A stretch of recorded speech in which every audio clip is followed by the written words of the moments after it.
This already happened with Discord, right? There was a data breach where all these pictures of people holding up their IDs, leaked out, right? I don't think we do anybody any favors by creating security problems for everyone.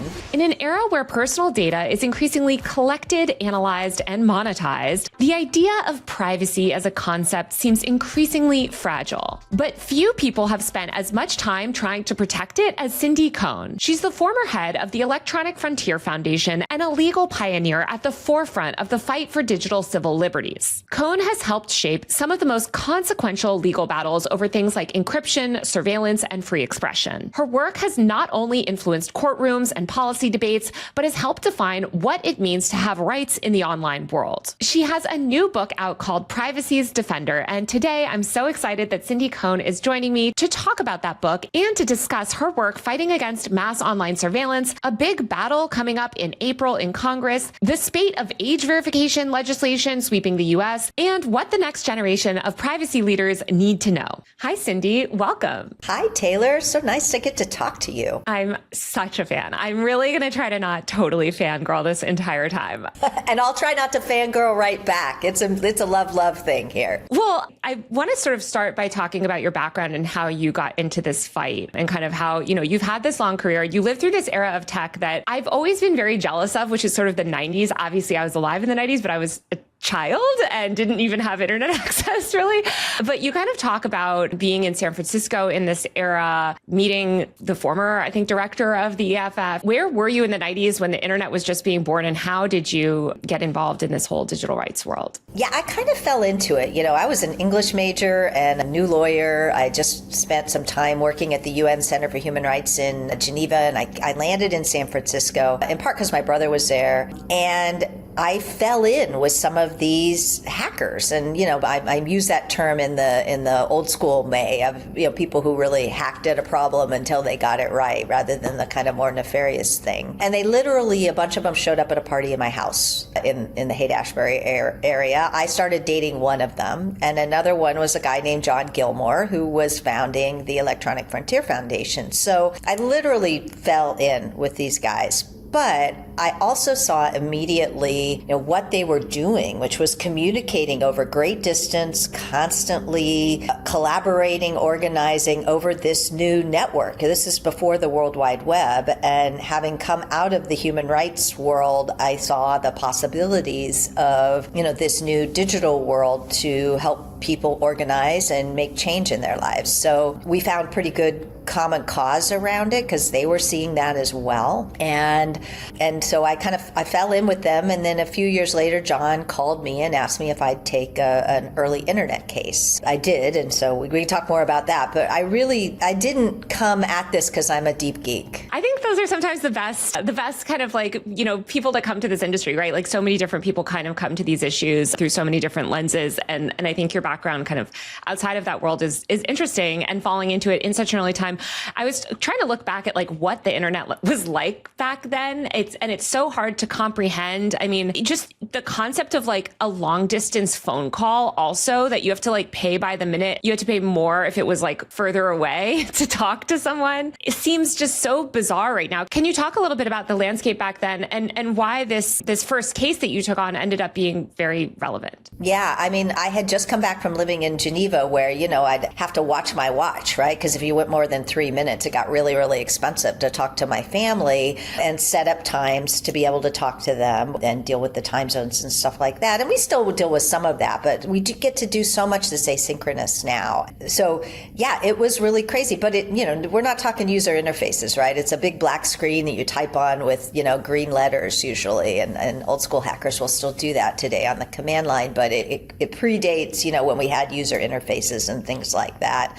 So things have gotten a lot better for ordinary people to be able to do this. I've always thought of myself as a translator, especially since I got involved in tech. And, what I'm pretty good at is understanding technical stuff enough so I can explain it to people who aren't technical. Of course, most, centrally judges. And at the time, especially, we didn't have a lot of technical judges. We have some now. So about 3 or 4 years later, John Gilmore calls me and he says, I've got this math PhD student who wants to publish a computer program on the internet. And if he does that, he'll go to jail as an arms dealer. And I said, well, what does it do? Does it blow things up? And he said, no, it keeps things secret. Do you want to take the case? And I thought, well, that seems wrong. You should be able to publish ideas that keep things secret. And of course, one of the things that John and the other founders of the EFF and early internet people were realizing is that if we were going to have any kind of privacy or security online, we needed to free up encryption technology. And encryption is what this program that the math student wanted to publish did.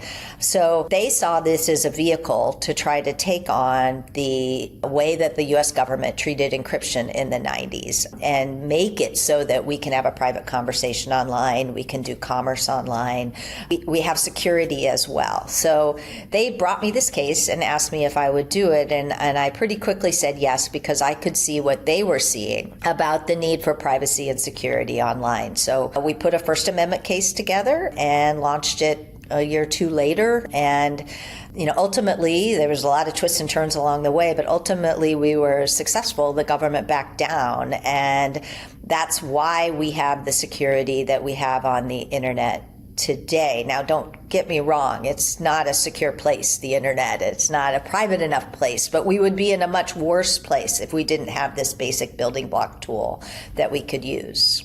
So that was back in the sort of like mid 90s. Tell me how your career progressed after that. Was that the moment that you realized, like, okay, I really want to get involved in fighting specifically for rights online? Yeah, I think so. It was really fun. I had to make a decision that in about 2000, I got asked to join EFF full time. And I was still doing human rights work. And I actually had a big human rights case that I was doing at the same time. But I had to make a decision about, kind of leaning into this new tech world. And honestly, we were really successful in the Bernstein case, but also it was a lot of fun. And it was fun to do kind of something lawyers don't get to do very much, which is think about what the world looking ahead is and think about how to marshal the legal doctrines in this entirely new environment. And it was really exciting and fun to think that way. A lot of what lawyers do is fight about the past. That's, there's a precedential system and things like that. So it was really fun. I ended up getting to continue to do my human rights work too, but that was kind of alongside. But yeah, I decided that this would be important and fun to get to do and a fight worth having. I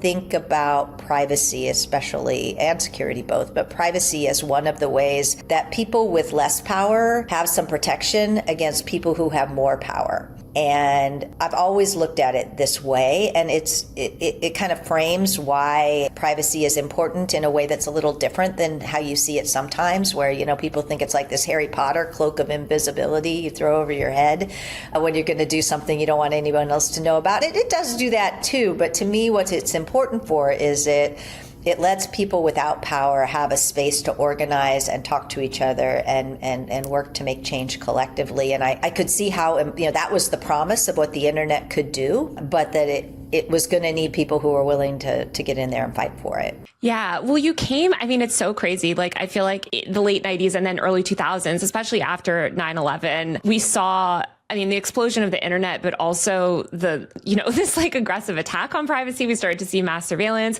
You quote Michael Hayden, former NSA CIA director, who said, "We kill people based on metadata." And I'm curious if you can talk a little bit about your work kind of fighting the NSA and dealing with kind of like government incursions into online privacy after 9/11 and into sort of the 2010s. Yeah, 9/11 really shifted a lot of things. And one of the big things that it shifted for the national security folks who, this was the greatest national security failure in the history of the United States to date. And they decided that the thing they needed to do was to give everybody less privacy as a result of that. The 9/11 Commission actually took a couple years to actually look at what caused 9/11, and it didn't turn out that it was our rights that got in the way, but by then things were really rolling.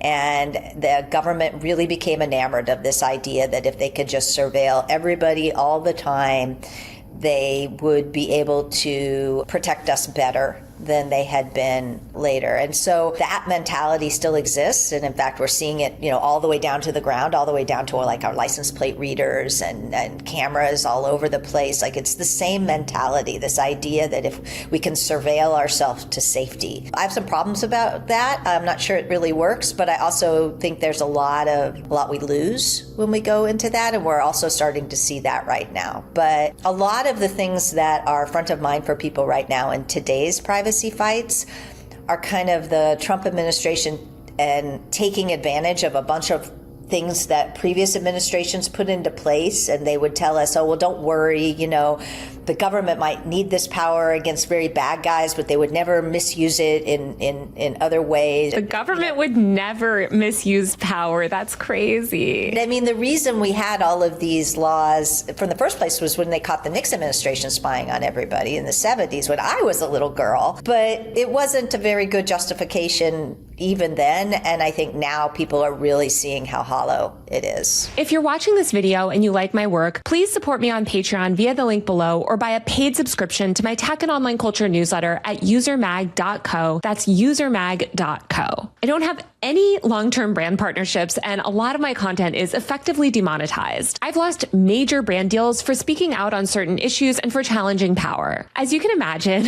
advertisers are not exactly eager to work with somebody who covers a lot of the topics that I cover and talks about the things that I talk about. These videos I make are entirely funded by you, and I can't continue to make them without your support. So if you get any value out of the videos that I create and you want me to be able to create more, please support me on Patreon or Substack via the links below. On Patreon, I do bonus episodes, monthly Q&A live streams, and post frequent updates about my work. My Substack newsletter gives you a bi-weekly roundup of everything that I'm seeing and reading and paying attention to online. You can also get my newsletter on Patreon. Once again, the links to everything are below in the description. Every dollar of your support makes such a difference. I'm curious your thoughts on how bad it is. Like for a lot of people, and I talk to a lot of young people as well who have really come of age during the Trump administration. And as a millennial, sort of most of our lives are defined by Bush when we were kids, but mostly Obama and then Trump. And there's this idea that Trump is sort of uniquely bad or abusing, these laws in unique ways. And I'm curious, given your long perspective, is how much of an acceleration are we seeing in terms of loss of our rights, or are these attacks sort of consistent throughout time? I think this is really unprecedented in some ways, but it's not like it came out of the blue. Again, after 9/11 and with a bunch of other things, there were a lot of holes torn in the fabric of our rights, both constitutionally and statutorily. And now we've got an administration that's willing to just drive a truck through all of those holes and claim even more power than those holes allow them, and also the attacks on rule of law, the kind of unwillingness or at least shakiness of them abiding by court orders and stuff, that's pretty new. I mean, I've run up against government attorneys who are willing to kind of weasel around court orders but not at the level of audacity that we're seeing now. So I think it's not a difference in kind, it's a difference in degree, but it's a pretty dramatic change. And so I don't think it's right to say, oh, well, this is all the same stuff that the, Obama administration did. It's actually new, it's bigger, it's worse. But the Obama administration and the Biden administration did smaller versions of this, and they also refused to fill the holes. Obama campaigned on stopping the mass spying that Bush had done, and then he flipped. He signed into law this law that called FISA Section 702 that is, that we're fighting right now, that's up for renewal in April. And Obama, I think did a 180 on this. And so it's not like they're above reproach. This kind of gets back to the early fights that we did. We learned after September 11th that the government was doing a lot of spying, but it was hidden from the American people, and they were kind of lying about it. They were absolutely lying about it. And in 2005, late 2005, the New York Times broke a story about Bush spying on Americans in America. In early January of 2006, we had a whistleblower show up in our front door at EFF with some of the schematics of how some of this worked, and we sued based on it. And we had this suit going for 17 years against it, and we were doing okay. We kind of go up and down in the courts, but we were doing okay. And then ultimately, Congress passed a law called FISA Amendments Act, and Section 702 of that act purported to make some of the mass spying that we had been suing over legal, and also give congressional oversight, and also make some of it subject to the secret FISA court. And Congress said, well, see, we fixed the problem. They're not doing it in secret and off the books anymore. So now it's on the books and it's got some oversight. And, our position was, no, we wanted you to stop it. We didn't want you to legalize it. But the one thing Congress did was and this is the way that they're tapping into the internet backbone. So one of the programs that we uncovered was the government goes to like our service providers, AT&T and Verizon, that carry a lot of our internet traffic on what the internet they call the backbone, because it's deep in the internet, and they tap into it and they basically suck off a copy of everything, and then they use that for secret stuff that we don't know, that they say is only going to be used in ways that we should all trust are always perfect. So that's the program. That's one of the programs that's up there, that's up in front of this. But the one thing Congress did was make this authority expire periodically. It's supposed to be every 2 years. Congress keeps kicking it down the road, but the next time that it expires is in late April. So EFF and a bunch of other civil liberties groups, along with a lot of senators now and some members of Congress, are trying to get even more reforms into it. One of the things we know that the government is doing with this is they suck it in under the grounds of national security, but then the FBI gets to search it for domestic purposes. And some people will call this the back door. And so that's one of the very kind of front of mind things that people are trying to shut this backdoor, this loophole into this data that was supposed to be originally used by the NSA to protect us from terrorists, and now is being used by the FBI for reasons that we don't even know all the reasons it's being used. So that's one of the big reforms that people are trying to support. Again, I don't think they should be doing mass spying. I don't think it's consistent with the Constitution. But one of the things we've learned over time is while we keep that as our goal, we chip away and chip away and chip away. And that's kind of the lesson of the post 9/11 fights, is that we both have to aim high and chip away where we can. And we have a chance to chip away a little more in April. Yeah, it's coming up.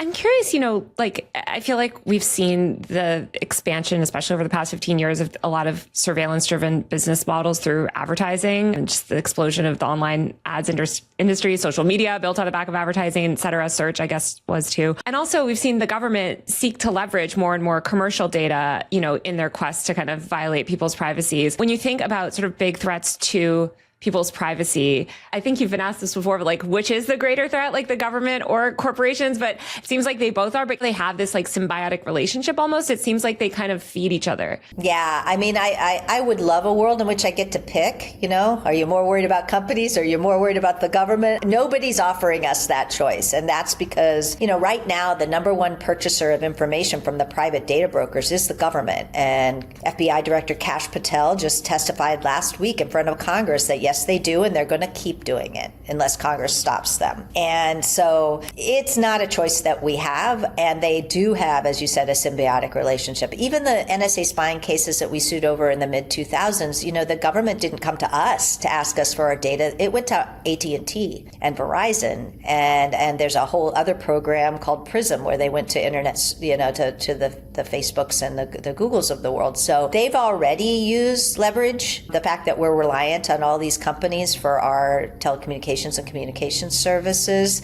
to do this mass spying. So we just don't have that luxury anymore. And, but it's something we could do. We could decide that if the company gathers information about us, they can't give it to the government. That would be a good step. I would like to see them not be able to collect information for one purpose and then use it for other purposes, and get back to kind of what people it's a much more reasonable deal for you and me. We give our information because we want our calls to, our phones to ring at the right place, not because we want to be sold off to this business model. So, EFF we did a white paper a few years ago called Privacy First, where we looked at what if we had a comprehensive privacy protection what other social problems would get better, even if they don't get fixed, as a result of just centering privacy. I think any privacy law needs to not just include the private companies, but also include the government, because the government's doing a lot of direct collection itself too. But at a minimum, it ought to make sure that just by using a service, we're not feeding the government surveillance machine. And, I don't like the surveillance business model. I think it's really bad and dangerous. But we're in a time when the government is sweeping people up off the streets in pretty horrific ways as a result of collecting data both directly and from the private companies. So I think stopping that would be my priority if I had to list them. But I think we have to look at the whole thing. You guys have been doing great work on the age verification laws. The EFF has this great age verification hub. There was a poll that came out today that I don't know their methodology. Who knows how legit this poll is, but it's getting shared a lot. That 72% of people support banning users under the age of 16 from social media and doing this through age verification. It seems like we're closer than ever to losing our privacy. What are your thoughts on the rise of this sort of like broader push for age verification? Yeah, I have a lot of sympathy for some of the families who've had horrible things happen to their family members, to their kids and stuff, as that they are attributing to social media. And I think the problem that I have is not that wasn't horrible or that didn't happen, but that I don't think age verification is the right answer to that problem. And I think they are jumping to something because it feels like an easy fix to what is actually, I think, not going to work. Age verification is a privacy problem, right? People have to give information. This already happened with Discord, right? There was a data breach where all these pictures of people holding up their IDs, leaked out, right? I don't think we do anybody any favors by creating security problems for everyone as a result of this. And so it's a privacy kind of nightmare, and I don't think it's going to work very well. And I also think, this is about access to information, and I really don't think it's the right frame to think that denying kids access to information is how we make them safer. I think that is really problematic. Kids have First Amendment rights too. Kids have freedom of expression too. And they do so for good reason. I don't think, like having children raised in hermetically sealed boxes and then opening those boxes at age 16 and subjecting them to the world is actually going to make them, I don't know if it makes them safer, but it doesn't make them ready to be citizens. So there is a real problem. There's some horrific stories, and I think they're important to pay attention to. I just worry that they're getting sold this bill of goods as if age verification is going to magically solve the problem. And I'm skeptical, and there's a lot of downside to doing it. And in California and Colorado right now, the bill was written so broadly that it's going to kill the open source movement. Like, there's a whole bunch of things that I don't even think it's their goal. I might be being too nice to them, but like, open source is one of the ways we get out of the problem of tech giants. I think that's the other piece of this, is that a lot of people are so mad at the Facebooks and Googles and Twitter, X, that they think, oh, we'll just hurt those guys by making them do age verification. And it's not going to hurt them. It's going to mean that we're going to be stuck with them as a result of it. And I think it's counterproductive. Yeah, it's also worth noting, too, they're saying 16 now, but Jonathan Haidt, who's really the leader of this movement, went on Bill Maher last month and said the ultimate goal is 18. And they don't think anybody under the age of 18, should have access to the internet. We did this very unscientific survey about a year or so ago where we asked kids to tell us how important the internet was to them. And we got thousands of stories of kids, and especially LGBTQ kids, or kids who were being raised in places where they weren't safe in their homes, or they weren't welcomed in their homes because their views might be different than their parents or their loved ones who are taking care of them, who over and over again said, if it weren't for the internet, if it weren't for my online friends, I wouldn't be alive right now. This is my lifeline. This is my community. This helps me in a time and a place where I don't feel safe. And I just think it's irresponsible to be legislating as if everybody lives in a two-parent household, this kind of straight out of, some kind of idealized family situation. That's not it. And when you look at the harm, you've done a lot of this reporting, Taylor, when you look at the harm that even Facebook says, what they say is upper middle class white girls have a hard time online because we're already, and I'm not a girl anymore, but because we already have body issues and other kinds of things that can be really made worse. But LGBTQ kids who come from marginalized communities and other things, they get helped by the internet. So it's not okay to have a one-size-fits-all kind of rule. In my darker moments, I say, protect the kids whose kids, right? Because you're absolutely hurting a whole set of kids who, in general, in our society, we don't take very good care of to begin with a rule like this. Also, the internet is a lifeline for middle-class white girls, too. It's how, so many women discovered the body positivity movement. I learned about feminism on the internet. I hate it. I've been working, I was this morning at this day labor center with this immigrants' rights group,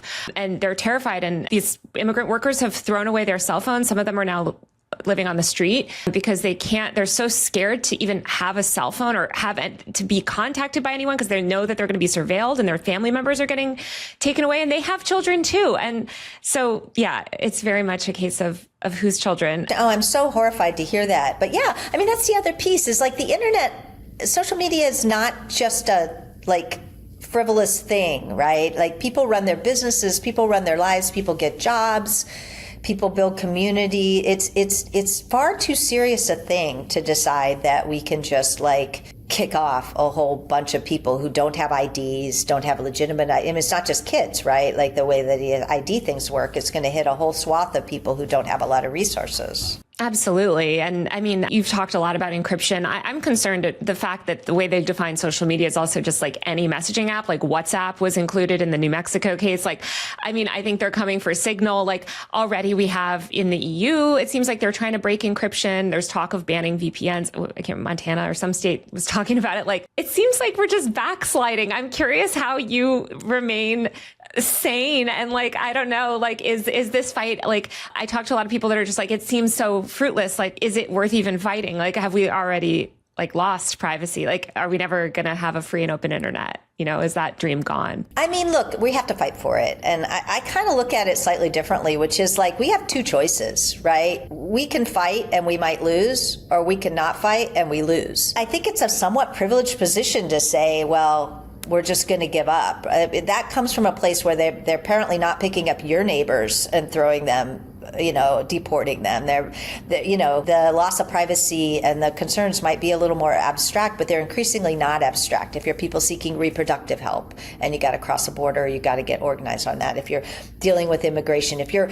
observing the police and engaging in your First Amendment right to film or observe the police, the number of people who are targeted by this administration is great, and it's changing. So even if you think you're safe now and you could just opt out and say, I guess it's all over, I can't fight anymore.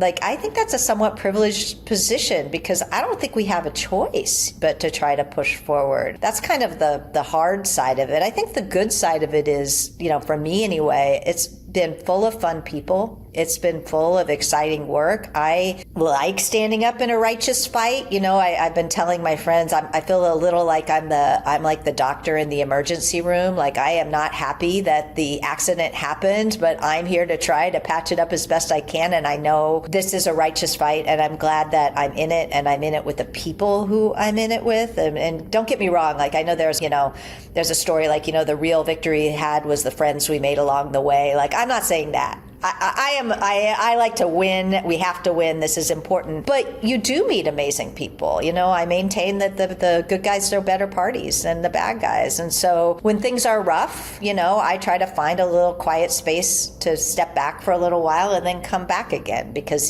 the fight's here, whether again, I don't think very many people, even if you can opt out of it today, you're not going to necessarily feel comfortable that you can opt out of it tomorrow. In your book, you talk about kind of recruiting the next generation of privacy advocates. And number one, why do you think young people should get more involved in this fight? And what do you think are some of the most effective ways for them to engage on this issue? I feel I hear so much nihilism in that sense too, where a lot of young people don't even really necessarily believe in free expression or free speech or some of these sort of core ideals around privacy. So how do you reach them, and how do you, what are the best ways to kind of get them involved? I think the first thing is the world is starting to reach them. You had the luxury of not worrying about privacy or free speech when you had access to abortion information and the ability to go, get reproductive help in ways that we're not going to get you thrown in jail. We've got a mom and a daughter in Nebraska, and the mom's serving 2 years in prison for talking about helping her daughter get an abortion over Facebook Messenger. Like, it's not going to be optional very long for very many people to be, I think, nihilistic. I think that we just have to do it. I do think, how do you reach people about what they can do? Well, I always start with like, what do you care about? I mean, I've been lucky in my life. I've been very fixed on wanting to help make the world a better place and very flexible about how I did that. And then stuff happened and I figured it out. Like, I didn't write a 12-point plan when I was 20 years old or 18 years old about what I was going to be. This job didn't exist when I did. So I think that giving yourself the space to think about how do I make the world a better place based on what I see right now and what I can do right now is great. And what you can do right now might be to help with a project to do this. It might be to volunteer in something, and then you'll see what the next thing is. My friend Cory Doctorow talks about, like, we might not be able to see the victory, but we can always see higher ground. And I really love that framing of it, and thinking about, okay, well, what do I care about? What can I do? We need designers. We need influencers. We need people who are willing to, if you're technical, and of course many EFF supporters are, like, there's so many open source projects that could use somebody to help them. And oh my God, please write user interfaces that people can use. We whatever your skill set is, we need you. And if you don't know what your skill set is, think about what calls to you and where you want to be. Like, there's plenty of space to step in and do these things. But I think the one thing that there isn't is one clear path. If you just sign on to it, you don't have to think anymore, and then people are going to hand feed you all the things you need to do. We're in a time when a lot of the techniques around pushing back against repression and authority and the surveillance business model, they're pretty well counteracted by the bad guys. We're using techniques that were developed, many of them in the civil rights era. We need the next gen. So, I think the bad news is, like, we can't just do the same playbook that we've used in the past. The good news is there's space to think different. There's space to be innovative. I mean, little things like the people in Oregon showing up in those crazy costumes in the protests, like, that shifted the dynamic. We need more of that kind of thinking, and we need it in the online world as much as in the offline world if we're gonna have a chance to regain things. The good news about this is that we've solved harder problems in this country, right? We have solved much harder problems than we built a surveillance state. We need to dismantle it, and we've got an authoritarian government. We need to get past. We need to toss them out and get other things. Those are very hard problems. I'm not going to say they are, and we didn't get into this mess because of one thing, and we're not going to get out of it for one thing. But, like, we don't have to end slavery. We don't have to give women the vote. Like, those are in my mind much harder battles than the ones that we have now. And even if they're just as hard, we don't have any option any more than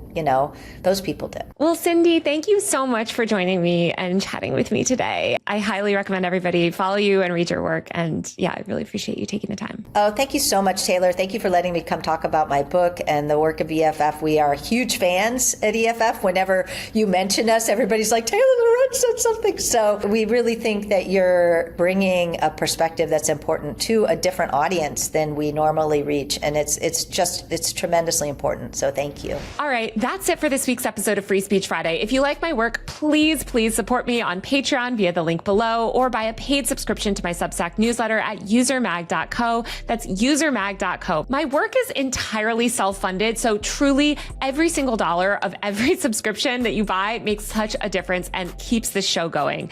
I'll be back next week with a brand new episode of Free Speech Friday. See you then.